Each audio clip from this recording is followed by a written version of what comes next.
SporRiver.biz, SporRiver Biz Channel, appassionati di galoppo sardo, ben ritrovati a questa settima puntata di analisi e pronostici, il nuovo format del blog SporRiver.biz che va ad analizzare più a fondo le corse, le mette a confronto e in più ovviamente come sempre i pronostici delle giornate di corse. Quelli soprattutto di domani, che è il giorno di internazionale, domani pomeriggio all'ippodromo di Chirivani, ultimo atto della riunione primaverile. Il percorso di 9 giornate si concluderà domani pomeriggio con la disputa appunto della 35esima edizione degli internazionali.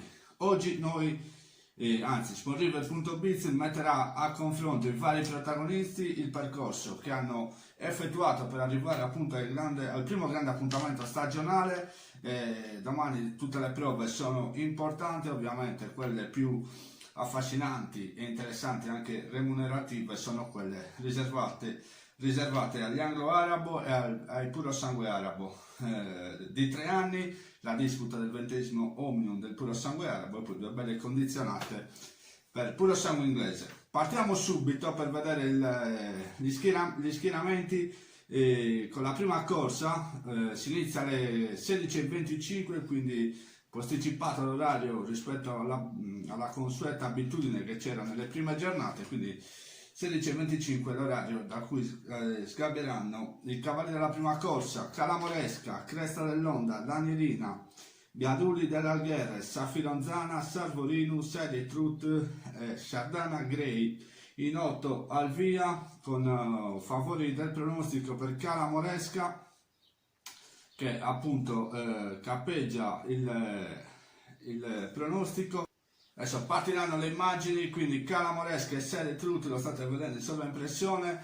La vittoria del 5 giugno, quindi una settimana fa, quella di Calamoresca, e quella del 21 maggio di Serie Truth. Li mettiamo a confronto anche perché sono i cavalli più attesi, soprattutto la femmina del team Coutu che veste i colori della scuderia del signor Giuseppe Solinas, ci riprova dopo soli 7 giorni, tra l'altro ha finito in crescendo la prova dell'altro giorno senza sforzare minimamente, quindi il programma le permette perché è una femmina di correre anche domani pomeriggio in questo 7007 sui 1200 metri. La figlia di Vadamos con Mamo da Codia che resta la favorita da valutare. Serie Truth, se è venuto avanti anche lui sicuramente può covare sogni di rivincita, visto che fu battuto proprio da Calamoresca in occasione del debutto. E poi c'è questo terzetto formato da Safironzana che stiamo vedendo nella corsa di Calamoresca giungere terza. Dall'altra parte c'è anche Danielina che giunse anche lei terza, credo, quarta a contatto, credo, o terza, adesso non mi ricordo, no, quarta a contatto insieme al gruppetto. Intanto sono fermate le immagini che appunto confermano la qualità di Calamoresca. A livello cronometrico sicuramente è andata meglio Calamoresca, 2 su 2 per lei, e quindi Serie Truth dovrà superarsi domani se vorrà battere appunto la pupilla di casa Solinas.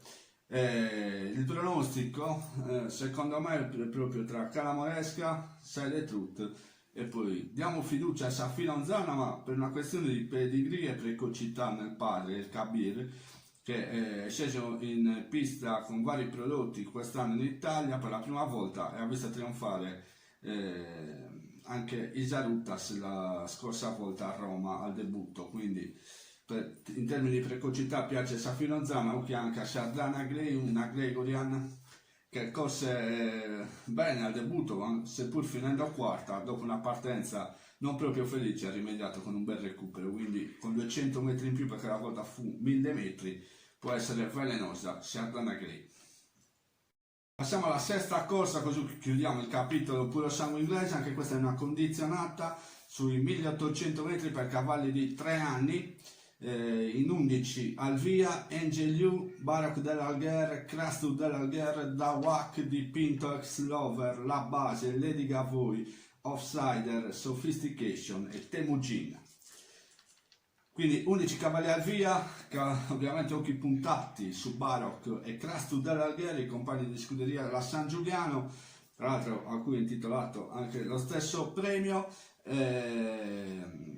secondo me la corsa passa tra questi due cavalli. Intanto vediamo il confronto, il contributo preparato per questa corsa, che mette a confronto la vittoria dello scorso anno, il 13 luglio 2020, di Valentin Haddock, che la ottenne proprio in occasione dell'internazionale, che sarebbe la prova che stiamo commentando appunto e cercando di analizzare e pronosticare.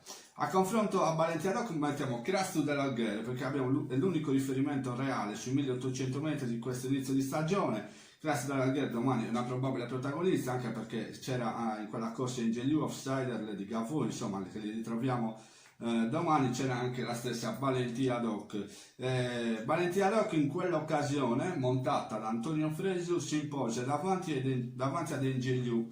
Engeliou ha vinto l'ultima a 1600, 1800 dovrebbe farli, perché come detto anche con il proprio team è un cavallo che si adatta a fare tutto, e quando lo fa bene. Quindi Crastu dell'Alghere, lo vediamo poi nel rilevamento cronometrico, in confronto a Valentin Haddock, lì quindi secondo me è una valida alternativa a Crastu dell'Alghere, al compagno di scuderia Baroc. Occhio anche a Engeliou, che è un cavallo molto positivo, e sempre lì in tutte le video che abbiamo messo a confronto lui c'è sempre, quindi attenzione a Engeliou, che domani scende di 5 km rispetto all'ultimo ingaggio e può essere anche lui della partita, anzi sicuramente. Poi c'è la base è una cavalla qualitativa, l'Arcano, che vinse il Torricola, fu quarta Regina Elena, settima, ottava nelle Ox, insomma un percorso di 3 anni eccellente. Poi si è un po' persa, qualche guaio fisico. Lo scorso anno è rientrata battendo Crastu dell'Alghere, che dopo vediamo nel prossimo contributo. Si sono fermate le immagini e vediamo che Valentin Haddock ha qualcosa di vantaggio su Crastu dell'Alghere, ma la corsa più o meno è andata allo stesso modo, quindi considerando che Crastu dell'Alghere ha vinto anche abbastanza comodamente, mentre c'era un duello con Valentin Haddock, venendo da dietro è andata a riprendere Engeliou e Temujin, che anche lui domani è della partita.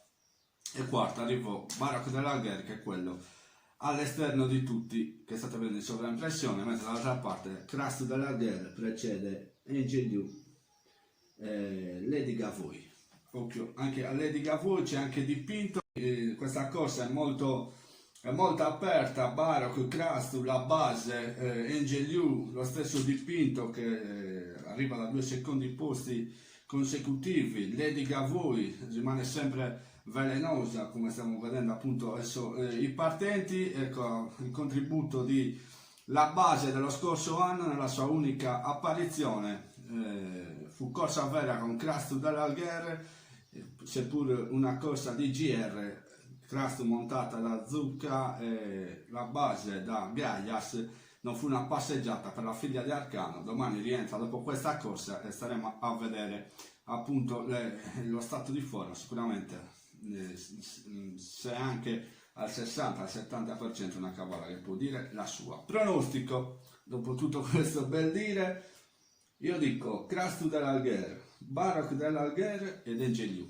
Per me è questa la trio, ovviamente anche alla base dipinto Lady Gavot a tutti gli altri. Passiamo ora al capitolo puro sangue arabo. State vedendo i partenti del 20° Omnium del puro sangue arabo, corsa che si disputa sui 1800 metri per cavalli di 4, 5 e 6 anni. Campo dei partenti: il numero 1 Antares del Mar, il numero 2 Barba Blu, il numero 3 Bataclan, il numero 4 Bataclan di Agenta, il numero 5 Bella Gioia, il numero 6 Bidunele di Barbagia, il numero 7 Bomber dell'Oele, il numero 8 Zafiro dell'Ottas, il numero 9 Zeffiro di Chia e chiude il numero 10 Zoe di Gallura. Allora, per questa corsa abbiamo messo a confronto l'Omnium dello scorso anno, vinto da Zoe di Gallura su Antares del Mar, e lo confrontiamo con Bella Gioia, che è la prima che gli si oppone. I due sicuramente che hanno frequentato compagnie ben più toste, però tutti e due rientrano. La curiosità è che Antares del Mar ha scelto di rientrare anche quest'anno In questa prova lo scorso anno corse da protagonista, fu battuto da Zoe di Gallura, che all'epoca era alle attenzioni di Endo Buti. Quest'anno invece il cavallo è preparato in Sardegna, quindi staremo a vedere il rientro di Zoe di Gallura, che rimane qualitativo come Antares del Ma, anzi Antares del Ma ovviamente molto di più, viste le recenti prestazioni, l'hanno visto vincere la Listed a Pisa, e poi prima ancora un bel piazzato in gruppo 3 arrivando secondo a Milano, insomma delle linee che poi si sono confermate durante la Saudi Cup del cavallo appunto che l'aveva preceduto. Ora non mi viene il nome, un lapsus, comunque chi mi sta seguendo ha capito. E quindi Antares del Ma resta il favorito di questa corsa insieme a Zoe di Gallura, però Bella Gioia non si può escludere, è attesa a questa prima grande sfida dopo aver dominato le prove in Sardegna lo scorso anno sulla distanza, vincendo il derby italiano del Puro Sangue Arabo, poi ha vinto la corsa internazionale organizzata dalla regione e prima ancora la Maiden, quella che si corre a Sassari, la Watban Stallion Cup. Quindi Bella Gioia qua la stiamo vedendo nell'ultima sua sortita, dove ha vinto in bello stile. Qua stiamo vedendo Zoe di Gallura, classico atteggiamento caratteriale del figlio di Ulumu, Elettra De Nulvi. Stiamo vedendo che qua vince su Antares del Ma, quindi c'è margine tra Zoe di Gallura e Bella Gioia, però ovviamente è una cosa molto diversa. Quella di Bella Gioia è sicuramente a diverse frazioni, ha atteso molto Alessandro Fiori prima di richiederla, quindi è tutta da vedere, la cosa resta aperta. Ricordiamo, stiamo vedendo le immagini di Bella Gioia, ha 2 corse sulle gambe, 2 vittorie a 1600 a 1800, quindi una cavalla che si presta a tutto, la figlia di Filindeu e Miss Ambra, quindi questi sono i cavalli. Poi occhio anche a Zeffiro di Chia, velenosissimo come sempre, il portacolori dell'Aspa, il figlio di Bonorvesio. Resta comunque un cavallo e un soggetto da tenere in considerazione. Tra gli altri è difficile valutare chi possa fare la sorpresa. Bidunele di Barbaria, uno che si è mosso bene lo scorso anno.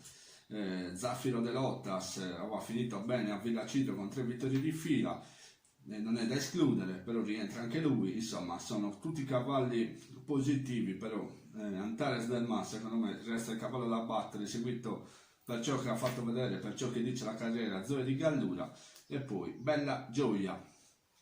Continuiamo col Puro Sangue Arabo e ci portiamo alla quarta corsa, il Gran Premio Unione Ippica del Mediterraneo, corsa internazionale che si disputa sui 1800 metri con un montepremio di 15.400 euro, in 15 al via: Ameris, Cadossene, Canio, Caronte, Casa di Chia, Cassambra, Chessi di Gallura, Charlotte Bairania, Kentannos dell'Oele, Cilavert, Claudietta, Cleopatra Nulese, Crono Baioniglia, Curre, il Curridore.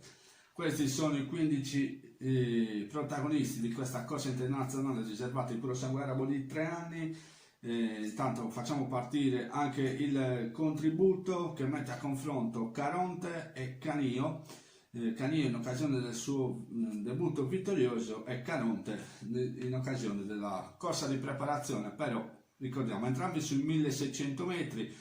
Sarà inedita per tutti la distanza dei 1800 e questo potrebbe essere un fattore probabile che potrebbe sparigliare le carte. Per me resta il cavallo da battere Caronte, assenti i cavalli di Narduzzi ed Endobotti, quindi Caronte a mio avviso è quello che ha fatto vedere di essere un cavallo che muove bene le gambe, così come Canio, che avrà in sella Germano Marcelli, mentre Caronte sarà montato da Alessandro Fiori. Per me sono loro due i cavalli protagonisti, seguiti nella valutazione da Cilavert, terzo al debutto a Chirivani, poi terzo anche a Roma.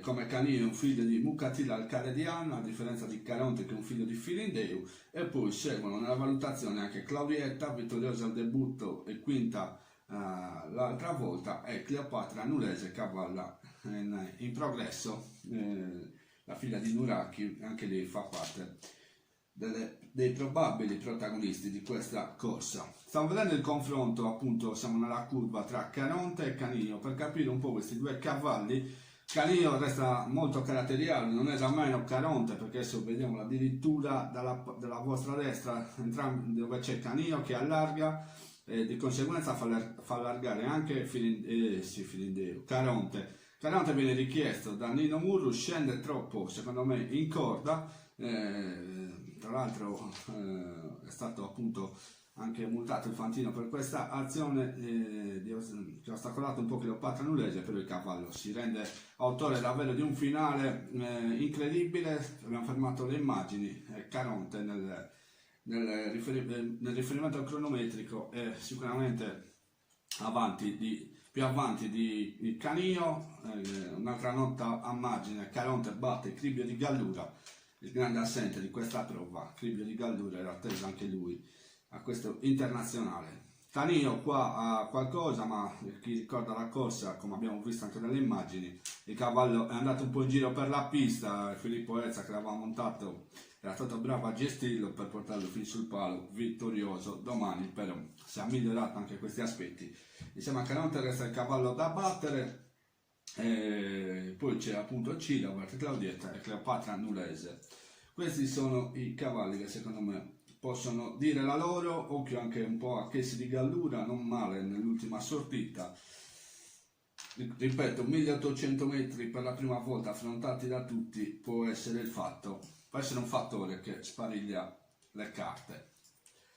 Bene, passiamo alla corsa internazionale riservata agli anglo-arabo, da che si disputa sui 1800 metri in 13 al via: Calarina, Capriolo del Bonorva, Carmenna, Carrasegale, Ceomo Ramon, Chopin, Cicala, Cocca, Cometa Boreale, Corea dei Sedini, Coronas, Comparsita del Montacuto e Curiosona.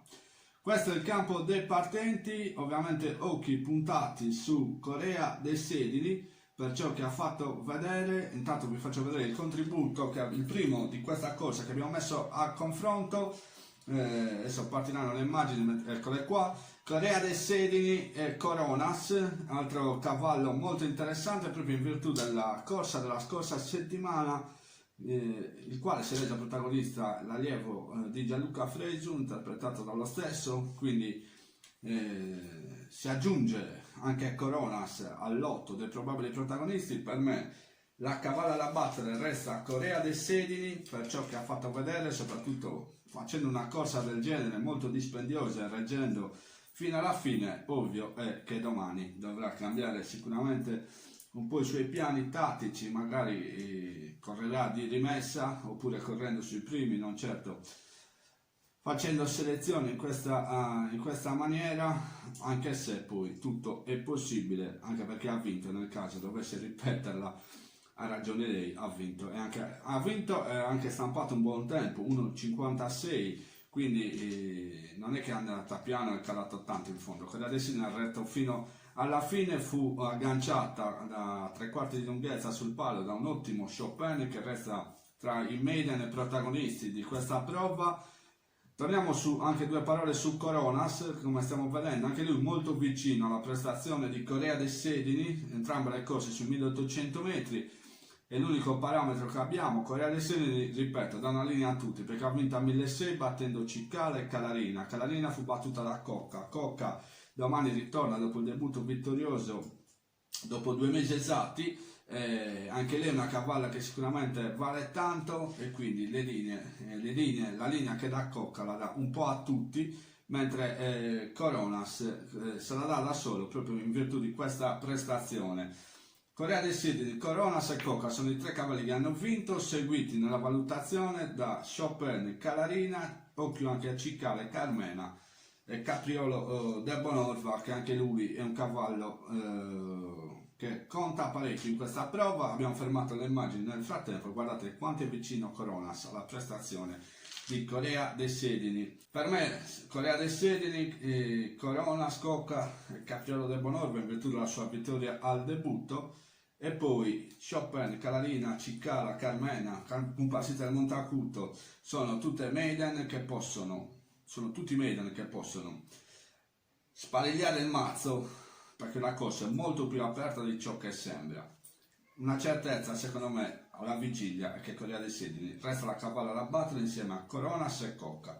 Poi ripeto, Capriolo de Bonorva, Chopin, Calarina, Ciccala e Carmena.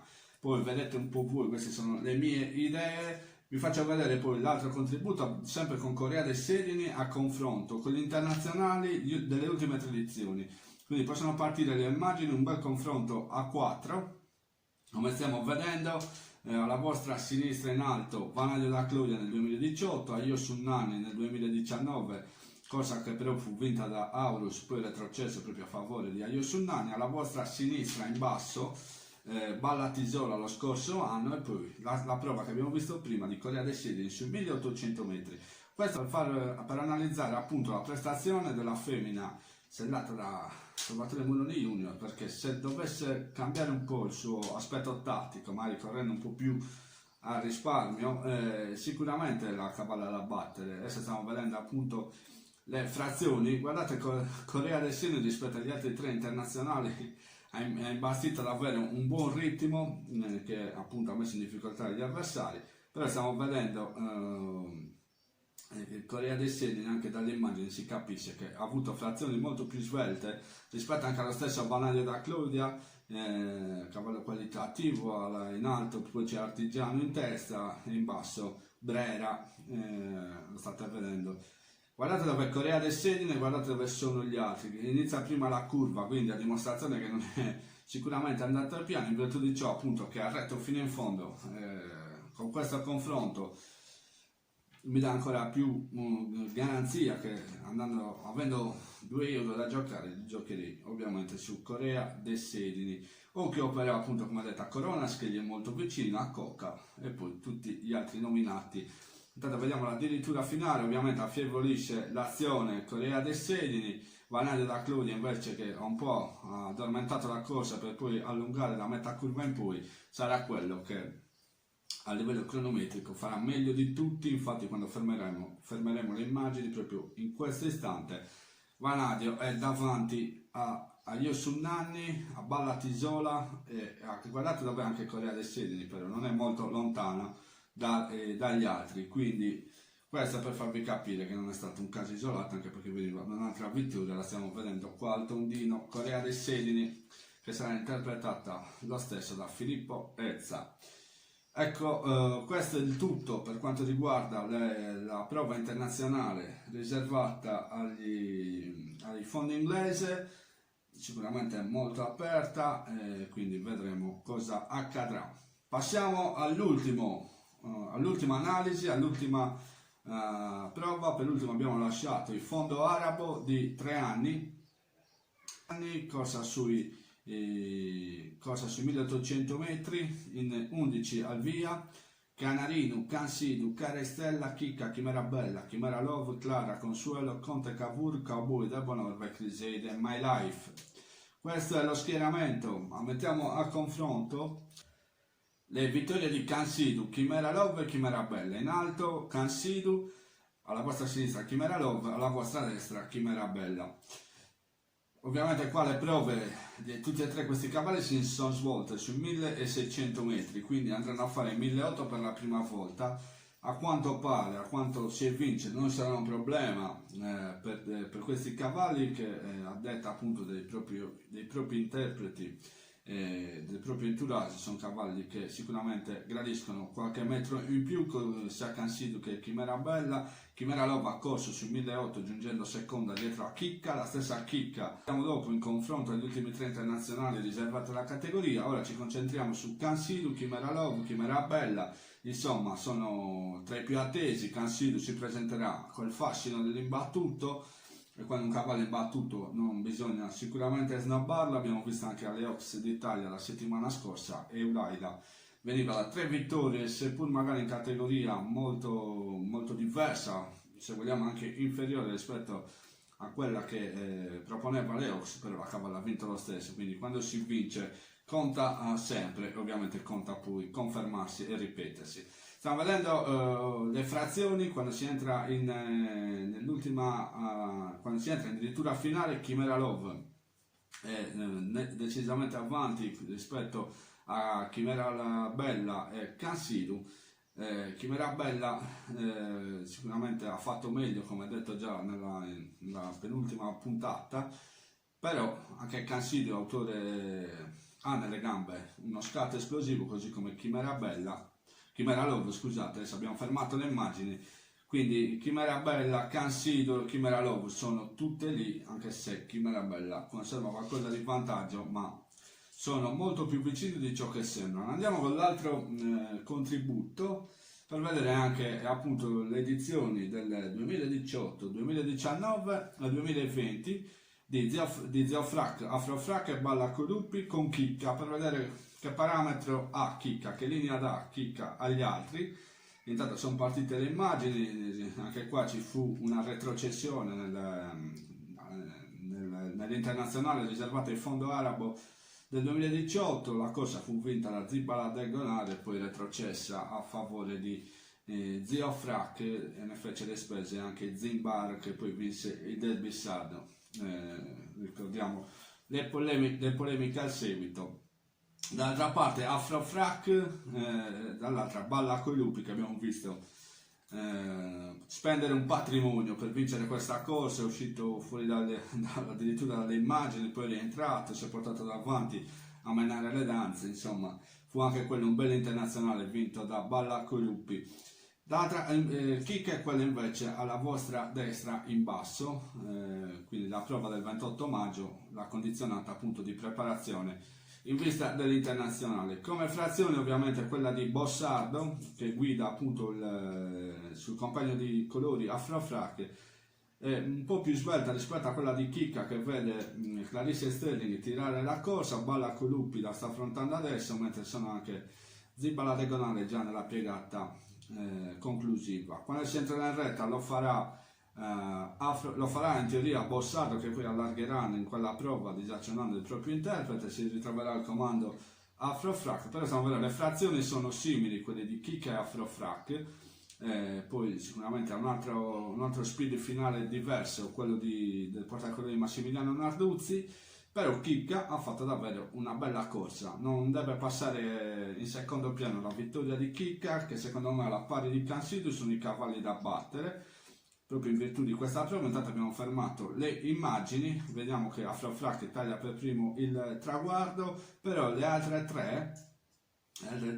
tre confronti sono più o meno sullo stesso punto, con qualcosa di vantaggio secondo me la conserva Chicca. Quindi Chicca sicuramente è una cavalla che può dire molto di più di quello che ha detto finora, che viene appunto da un quarto, un terzo, un primo, quindi una cavalla in crescendo. Kansiru imbattuto, piacciono tantissimo Chimera Bella e Chimera Love per quello che hanno mostrato e per il loro pedigree che ha nelle corde appunto queste prove titolate. E poi Cara Stella è una cavalla che abbiamo visto prima giungere terza, a un primo un terzo, anche lei è della partita, e occhio alla median Clara, cavalla lo stesso, molto stimata dal proprio team, che viene da 2 secondi posti, battuta al debutto da Chimera Love e poi battuta da Kansiru. Quindi prende una linea buonissima, ha sempre battagliato con i primi della classe.